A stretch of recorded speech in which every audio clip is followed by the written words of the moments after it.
지금 우리가 갈릴리 예수님의 후기 사역 약 6개월간에 대해서 배우고 있는데 지난주에는 수로보닉의 여인의 딸을 고쳐주신 기적에 대해서 말씀을 드렸고, 오늘은 오병이어와 칠병이어의 기적을 비교해서 여러분들에게 말씀을 드리고자 합니다. 먼저 마가복음 4장 23절에서 25절 말씀을 우리 다 같이 함께 합독하겠습니다. 들을 귀 있는 자는 들으라. 또 가라사대 너희가 무엇을 듣는가 스스로 삼가라. 너희의 헤아리는 그 헤아림으로 너희가 헤아림을 받을 것이요 또 더 받으리니 있는 자는 받을 것이요 없는 자는 그 있는 것까지 빼앗기리라. 현대 사회의 가장 큰 문제 중에 하나는 여러분, 빈부의 격차입니다. 2021년 기준으로 2030 세대, 지금 가장 MZ 세대라고 하는 2030 세대의 상위 20%와 하위 20% 차이가 몇 배가 차이 나느냐? 36배 차이가 나요. 그러니까 금수저는 얼마를 갖고 36배의 차이가 얼마냐? 9억 6천만 원 정도 되거든요. 그러니까 시작부터 틀려요. 태어나면서부터 9억 6천만 원을 더 갖고 태어나는 거예요. 이 빈부의 격차는 여러분 점점 더 심화될 겁니다. 정보화 사회로 가면 갈수록, 특별히 지금은 AI 시대라 그러는데, 점점 돈 많이 버는 사람들은 더 많이 벌 것이고 극빈자들은 더 힘들게 살아갈 거예요. 이 빈부의 격차는 점점 커질 겁니다. 그거를 양극화 현상이라고 얘기합니다. 21세기의 최고의 난제예요. 부익부 빈익빈. 전 인류의 3분의 1은 아직 기본 열량에도 못 미치는 빈곤한 영양 상태 가운데 지금도 살아가고 있습니다. 이 격차는 조금도 좁혀질 기미가 보이지가 않습니다. 이런 상황에서 오늘 성경 본문은 우리에게 실로 충격적이다라고 말하지 아니할 수 없습니다. 있는 자는 더 받을 것이요 없는 자는 그 있는 것까지 빼앗기리라. 이 말씀은 분명 우리를 걸려 넘어지기에 만들기에 충분한 말씀일 것 같아요. 심히 불쾌하기까지 합니다. 성경에서조차도 자본주의 논리로 부익부 빈익빈을 부추기고 있는 것은 아닌가? 사회의 가장 큰 문제, 자본주의 경제 논리로 양극화 현상을 성경에서도 이야기하고 있는 것은 아닌가라는 오해를 불러일으키는 말씀이에요. 그런데 이 말씀 전에 예수님께서 무슨 말씀을 먼저 하셨느냐? 마가복음 4장 24절에 너희는 무엇을 듣는가 스스로 삼가라 그랬어요. 흔히 해석의 오류를 하기 쉬운 말이기 때문에 먼저 이 말씀부터 하신 것입니다. 있는 자를 우리가 무엇을 소유하고 있는가 하는 관점에서 보거나 이 소유를 영적으로 해석하는 경우는 너무너무 잘못된 해석을 할 수 있게 될 수밖에 없습니다. 있는 것은 여러분 무엇을 가져서 있는 소유의 개념이 아니라 어떻게 사는가 하는 존재의 개념을 이야기하고 있습니다. 가진 것이 무엇인가를 묻는 것이 아니라 어떻게 사는가를 묻고 있는 거예요. 그래서 여러분, 신앙은 여러분 뭐라 그래요? 생활이라 그럽니다. 신앙과 함께 생활은 떨어질 수 없어요. 신앙은 가지는 게 아니라 신앙은 살아내는 거예요. 그래서 우리는 신앙 생활이라 이렇게 얘기합니다. 마가복음 4장 24절에 이렇게 얘기합니다. 너희의 헤아리는 그 헤아림으로 너희가 헤아림을 받을 것이요 또 더 받으리니 그랬어요. 진리란 여러분 소유할 수 있는 것이 아니라 진리로 살아내는 것입니다. 다시 한번 마가복음 4장 24절 말씀 읽겠습니다. 너희의 헤아리는 그 헤아림으로 너희가 헤아림을 받을 것이요 또 더 받으리니. 그러니까 있는 자는 뭐냐면요, 헤아려서 있는 자예요. 베풀어서 있는 자예요. 없는 자는 뭡니까? 베풀 줄 모르는 사람이 바로 이 성경에서 얘기하는 없는 자입니다. 없는 자는 남을 헤아리지 못하기 때문에 베풀 줄 모르는 사람이고, 이런 사람은 자기가 가지고 있는 것까지도 빼앗겨 버린대요. 사람들은 무엇인가 추구하는 욕망을 가지고 있습니다. 그래서 항상 소유하기를 좋아합니다. 그러나 무엇인가 가졌다라는 것은 인간의 욕망에 뿌리를 둔 소유적 개념입니다. 여기에 끈질긴 자기중심적인 이기심이 내포되어 있어요. 마지막 말세의 징조가 뭐라 그랬어요? 모두 다 자기를 사랑한대요. 자기를 사랑하기 위해서 뭔가 다 가져야 되는 거예요. 이것은 신앙조차도 소유적 개념으로 이해하는 오류를 낳기도 합니다. 여러분, 믿음은 자랑할 수 있는 것이에요? 믿음은 여러분들이 결단으로, 확신으로 만들어낸 겁니까? 믿음은 여러분 소유가 아닙니다. 믿음은 하나님께서 우리에게 주신 것인 줄 믿습니다. 믿음도 자랑할 수 없어요. 믿음은 믿게 만들어 주신 거란 말입니다. 그래서 자랑할 수 없는 거예요. 신앙은 소유가 아닙니다. 신앙을 생각하면, 은혜를 기억하는 사람들은 내가 가진 것이라고 생각하는 것이 아니라 받은 것이라고 생각해요. 우리가 있는 자와 없는 자를 가진 자와 못 가진 자로 분류할 때 거기에는 끝없는 갈등, 불화, 경쟁, 그리고 싸움만 있을 뿐입니다.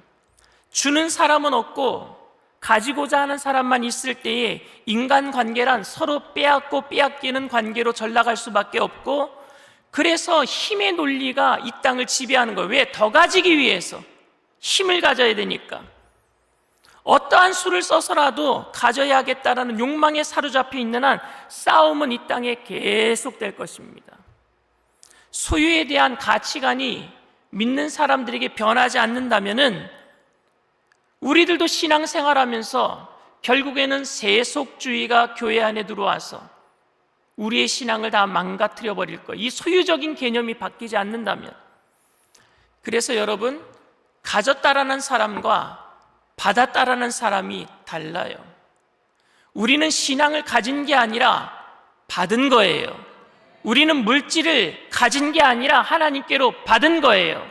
우리의 생명은 내가 태어나면서부터 부모님에게 받은 것이지 하나님께로부터 받은 것이지 내 것이 아니란 말입니다. 이를 위해서 사람은 달라져야 합니다. 사람의 변화, 중생이 뭔 줄 아십니까? 중생은 거듭나는 거예요. 거듭나는 것은 여러분 무엇이 거듭나는 겁니까? 생각이 바뀌어버리는 거예요. 세상에서 살아가는 사람이 하늘나라 백성이 되었기 때문에 생각이 바뀌어버리는 거예요. 내가 가지고 있는 모든 것들이 생각이 바뀌면 어떻게 되느냐? 하나님께 받은 게 되는 거예요.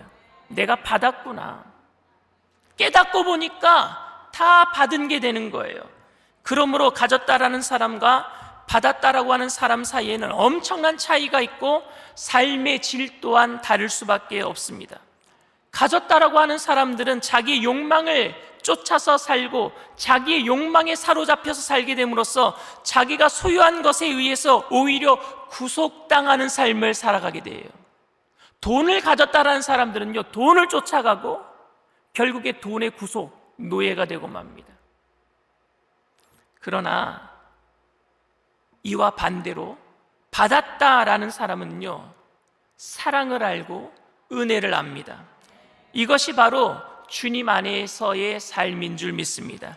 즉 받았다라는 것을 알 때 주신 하나님을 알 수 있는 거예요. 누구에게 받은 거지 이게 내가?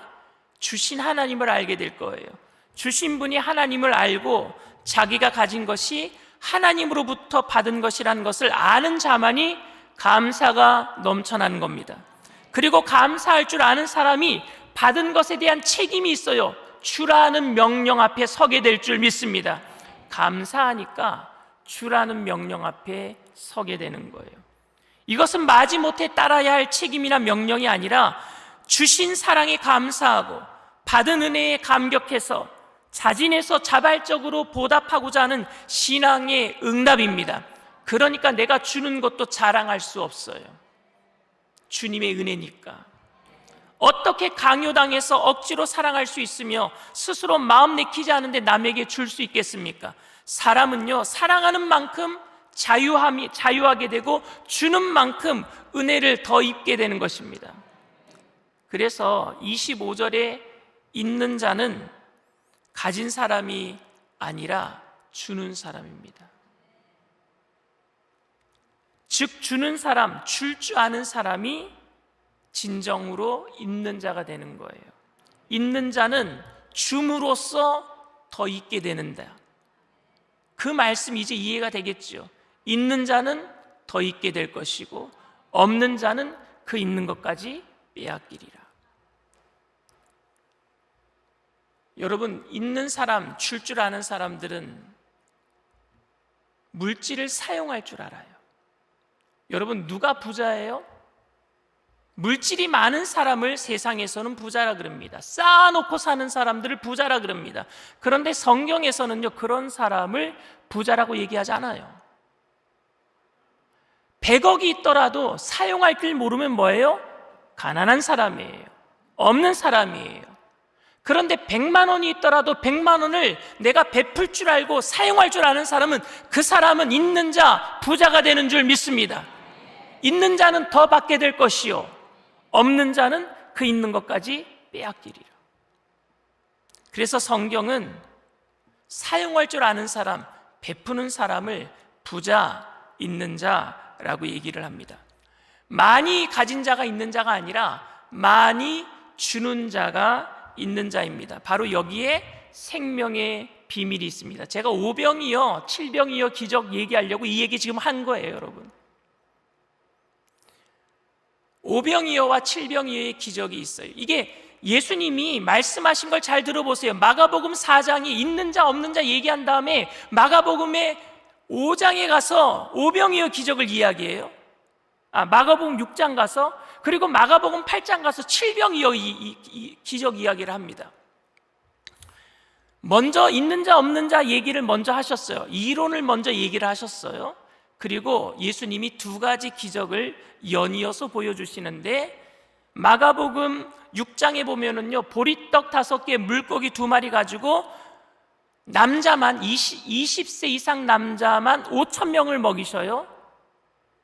그리고 12강줄이나 남기는 사건, 그게 오병이어의 기적입니다. 그리고 나서 마가복음 8장에 갔는데 재료가 좀 더 많아졌어요. 오병이어보다는 7병이어입니다. 보리떡 7개, 물고기 2마리, 보리떡이 2개가 더 많아졌어요. 그거 가지고 몇 명을 먹였느냐? 4,000명을 먹이고 7강줄이나 남기는 게 7병이어의 기적입니다.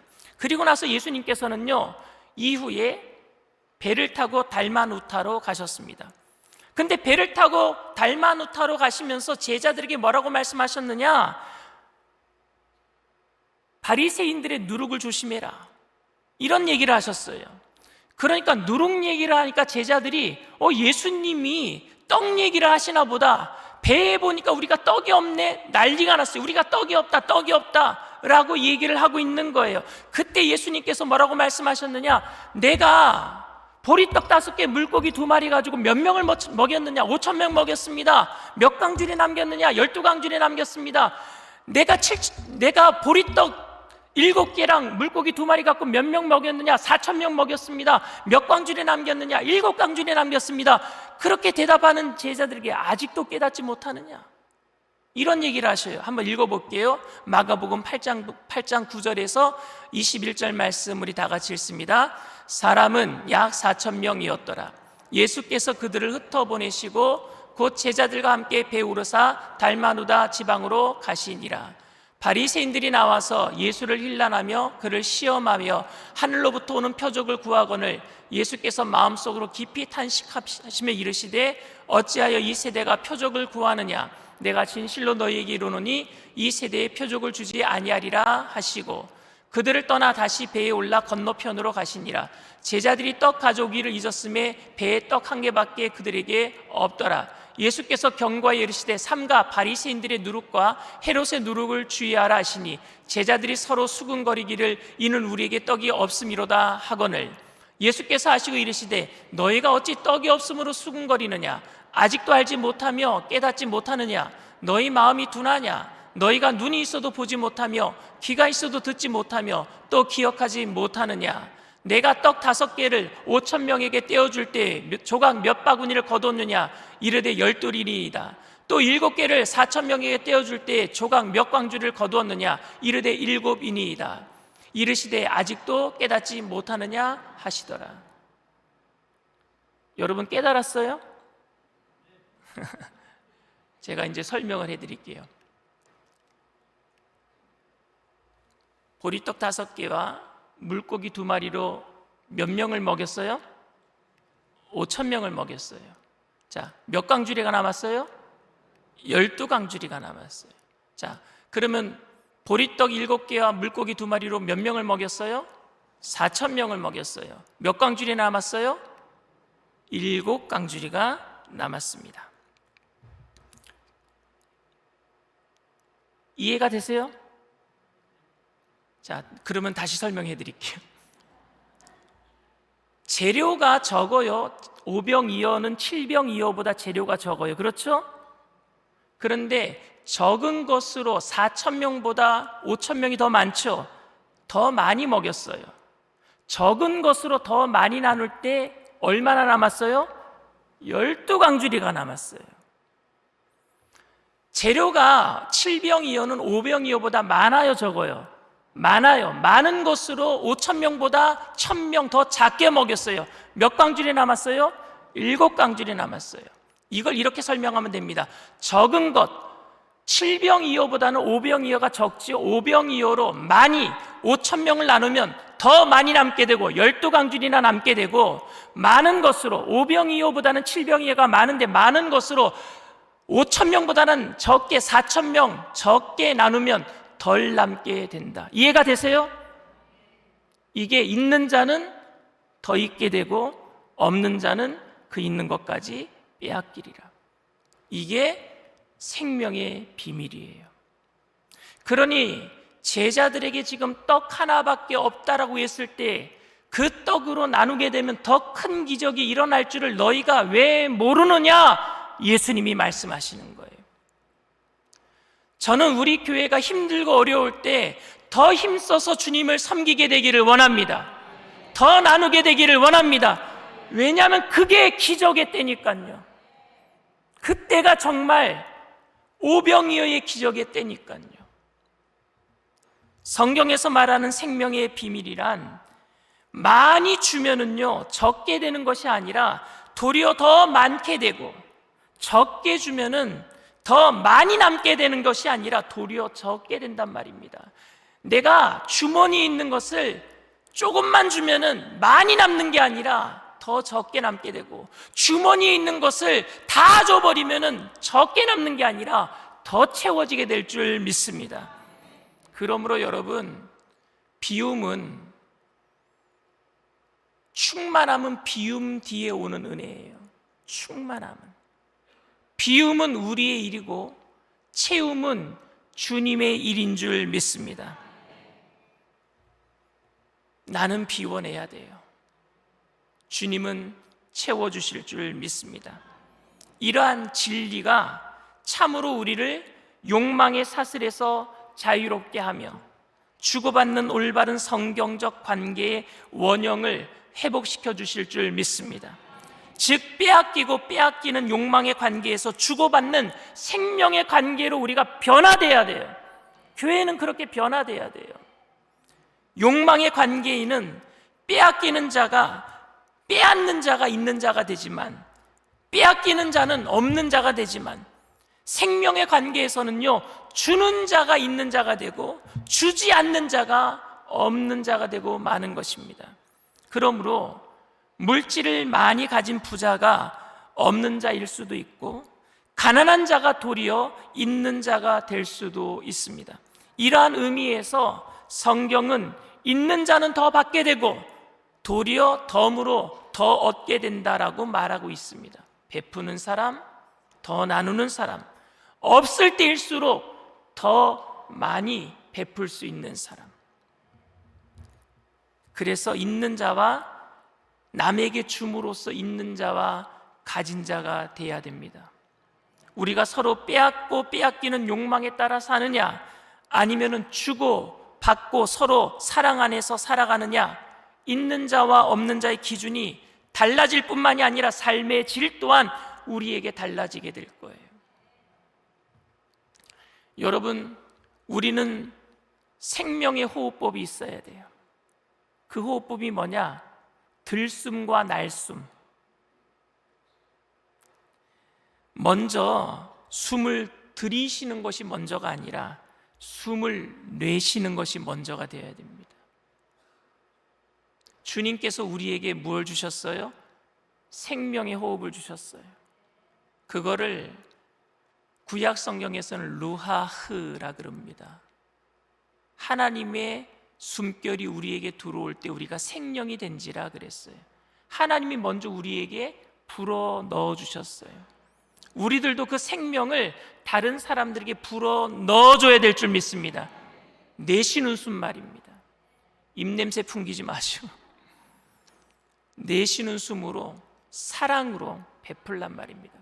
그러면은 들이쉴 때에 하나님께서 풍족한 것으로 우리에게 채워주실 줄 믿습니다.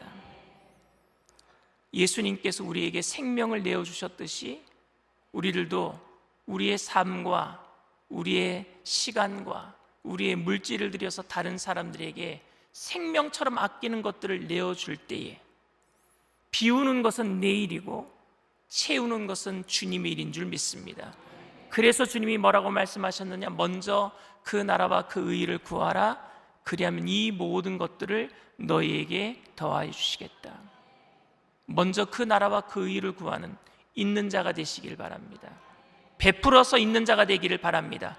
가져서 있는 자가 아니라 받은 것을 기억하고 은혜를 기억하기에 주라는 명령 앞에 서 있는 사람으로서 날마다 없을 때 내 것부터 챙기는 것이 아니라 없을 때일수록 더 기적의 때이구나, 하나님을 위해서 내가 이것마저라도 드려야 되겠다. 사르밧 과부처럼 엘리야를 섬겼던 그 과부에게 3년 반 동안 그 집에 기름과 그 밀가루가 떨어지지 않은 것처럼 그 축복이 여러분들에게 힘들고 어려운 이 시기에 넘쳐나게 되기를 주님의 이름으로 축원을 드립니다. 우리 오직 주의 은혜로 찬양합시다.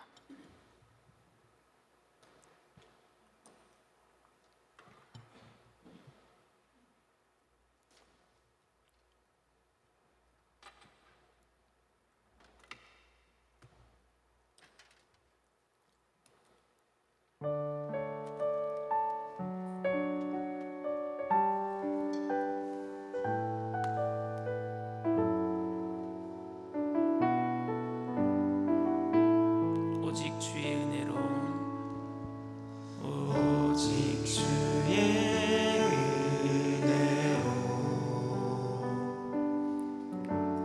지금 여기 서 있네. 한없는 경배, 한없는 찬양, 내 영혼 예배 드리네. 나를 위해 이 땅에, 나를 위해 이 땅에 오신 주의 은혜, 십자가 고통 이기신 주님, 그 은혜 어찌 잊으리. 주네 날 채우시네. 주네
성경에는 있는 자는 더 있게 되고 없는 자는 그 있는 것까지 빼앗기리라고 얘기하는 그 신뢰가 너무나도 많이 기록되어 있어요.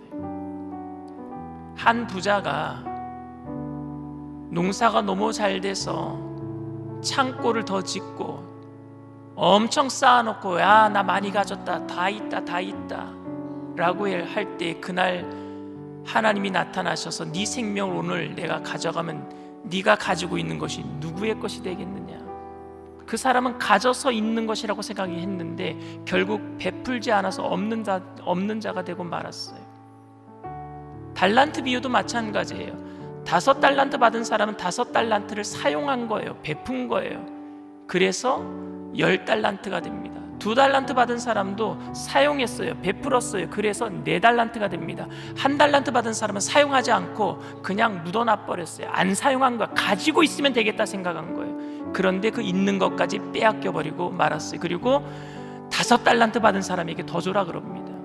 있는 자는 받아서 더 있게 될 것이고 없는 자는 그 있는 것까지 빼앗기리라. 오늘 우리가 어떻게 살고 있습니까? 내가 무엇을 가지고 있다 자랑할 거 없어요. 내가 지금 그것을 가지고 어떻게 살고 있는가, 이게 더 중요합니다. 내가 지금 시간을 어떻게 쓰고 있는가, 예배드리고 있는가, 전도하고 있는가, 주님을 위해서 내가 쓰고 있는가, 내게 있는 물질을 내가 어떻게 쓰고 있는가, 나를 위해서만 하며 쓰고 있는가, 아니면 내가 주님을 위해서 드리고 있는가, 다른 사람을 위해서 구제하고 있는가. 우리 자신을 바라보면서 이 나라가 서로 가지기 위해서, 힘을 가지기 위해서 싸움이 일어나는 그런 갈등이 있는 나라가 아니라 예수 믿는 사람들을 통해서 베풀므로, 사랑을 베풀므로 그 사랑을 알고 깨닫고 주님이 주신 것을 깨닫는 나라 되게 하여 주셔서 이제는 선교하는 나라, 전도하는 나라, 베푸는 나라가 되게 하여 주시옵시고, 우리들도 그러한 가정 되게 하셔서 천국 가는 그날까지 하나님께서 힘들고 어려운 상황 속에서도 늘 채워주시는 그러한 하나님의 복의 통로들이 다 되게 하여 주시옵소서. 우리 주님 3번 부르고 통서로 간절히 기도합니다.